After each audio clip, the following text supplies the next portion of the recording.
A questão 1 de termodinâmica diz que um reservatório térmico fornece 200 joules de calor para um sistema, ao mesmo tempo em que realiza um trabalho de 10 calorias. Durante esse processo, no qual trocas de energia no externo, a variação da energia do sistema medida em joules. E aí uma caloria é 4,18 joules, quer dizer, uma questão chata de conversão de unidade, né? Então, olha só, a variação, quer dizer, aqui nem é tão chata. A variação de energia interna de um sistema é o calor que tu fornece menos o trabalho que ele realiza. Então, se tu fornece 200 joules de calor, o calor é positivo. Como ele quer a resposta em joules, já bota aqui o 200. Menos o trabalho que ele realiza. Mas ele realiza 10 calorias de trabalho. O trabalho é 10 calorias.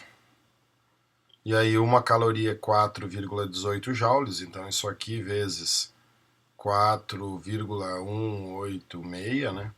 Então o trabalho que ele realiza é 41,86 joules. Então tu vai ter 200 menos 41,86. Então a variação de energia interna vai ser de 158,14, Brasil. Legal isso aqui. Sobre o comportamento dos gases e as transformações são feitas as seguintes afirmações. Volumes iguais de gases nas mesmas condições de temperatura e pressão possuem a mesma densidade. Bom, se eles têm a mesma densidade, significa que eles têm a mesma massa e o mesmo volume, né? Aqui diz volumes iguais, então os volumes já são iguais. O que é densidade? Densidade é massa sobre volume, certo? A equação de Clapeyron, PV igual a nRT, diz o quê? Volumes iguais, então os volumes são iguais. Vou botar aqui de azul, corta o volume. Nas mesmas condições de temperatura e pressão, então tu tem a mesma temperatura, tu tem a mesma pressão. O R é uma constante nessa fórmula, então o R é o mesmo. Então, volumes iguais nas mesmas condições de temperatura e pressão possuem o mesmo número de mols. O número de mols de um é igual ao número de mols do outro, né? O número de mols ser o mesmo quer dizer que a massa é a mesma?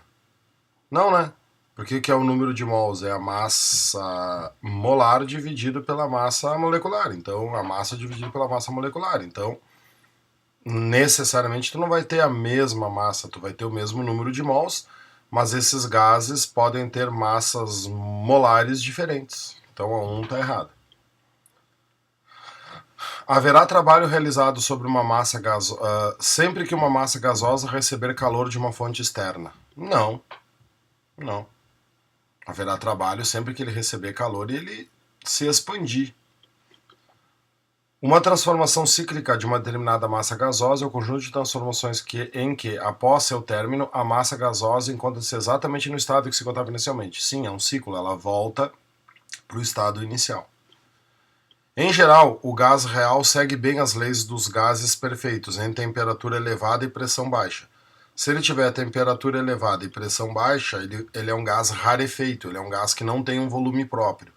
E aí ele vai seguir a lei, né? Vai seguir bem a lei. Então é letra C, 13,4. Vou apagar aqui. Número 3. Durante a expansão de um gás, sua pressão permanece constante igual a 2 vezes 10 na 5 e seu volume aumenta de 2 para 5. Pode-se afirmar que o trabalho realizado por esse gás. Trabalho é pressão vezes variação de volume. O cara quer o trabalho em joules, então tem que usar Pascal, aqui ele já está em Pascal, e tem que usar metro cúbico, aqui já está em metro cúbico. Então tu vê, uma questão da UPF que não precisa mudar as unidades. Oh, milagre. Então 2 vezes 10 na 5 é a pressão que se manteve, e a variação de volume, se ele foi de 2 para 5, a variação de volume é 3. Então a variação de volume é 3 vezes 10 na menos 3, né? Mantém o expoente. 2 vezes 3, 6, vezes 10 na 2, né? Então, 600 joules. América. Uma amostra de gás ideal se expande duplicando seu volume durante uma transformação isobárica e adiabática. Quer dizer, ele não muda a pressão e ele não troca calor.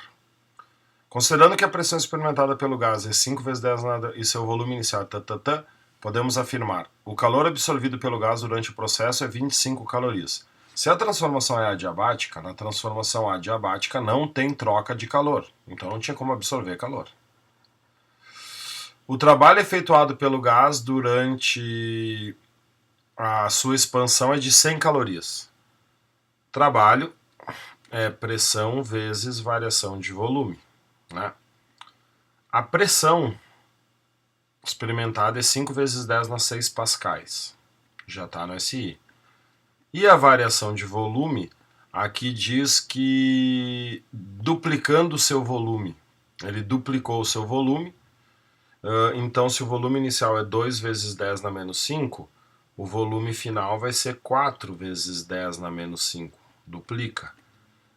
A variação de volume, então, é 2 vezes 10 na menos 5, né? Tem que subtrair um do outro. Então, esse cara realizou um trabalho de 5 vezes 2, 10, 6 menos 5, 10 na 1, né? 10 vezes 10, 100 joules. Então, ele realizou um trabalho de 100 joules, não 100 calorias. Tá vendo? A variação de energia interna do gás é menos 100 joules. Variação de energia interna é a quantidade de calor menos o trabalho realizado. Se a quantidade de calor é zero, porque a transformação é adiabática, e o trabalho foi de 100 joules, então menos 100 joules, a variação de energia interna vai dar menos 100. Resposta Canadá. Então 5 da URGS agora diz o seguinte: considere um processo adiabático. Cara, quando fala a palavra adiabático, a quantidade de calor trocada vale zero, não troca calor. Na qual o volume ocupado por um gás ideal é reduzido a 1/5 do volume inicial. Então, o que é isso aqui? Isso aqui é uma compressão adiabática. Numa compressão, o trabalho é negativo, porque o trabalho depende da variação do volume. Então, eu já sei que o trabalho é negativo. A variação da energia interna na transformação adiabática vale menos o trabalho, porque a quantidade de calor vale zero. Se tu botar menos com menos, o ΔU é maior que zero. Eu tenho um ΔU positivo. Se o ΔU é positivo, a variação de temperatura também é positiva, quer dizer, a temperatura vai aumentar. Então a letra A diz: a energia interna diminui. Não, ela aumenta. A razão TP torna-se 5 vezes o valor inicial, que eu digitei errado, né? Bom, isso aqui teria que fazer o cálculo. Vamos para a próxima. A pressão e a temperatura do gás aumentam. Claro, resposta Canadá. É uma compressão. Numa compressão, o choque molecular aumenta, a pressão aumenta. E a gente já viu que a variação de energia interna é positiva, então a temperatura aumenta. Vamos ver as outras. O trabalho realizado sobre o gás é igual ao calor trocado, não tem calor. A densidade do gás permanece constante. O que vai acontecer aqui? O volume está diminuindo. Então a densidade do gás vai aumentar. Então a resposta é a letra C, e daí não precisa fazer a conferência da B. Ok?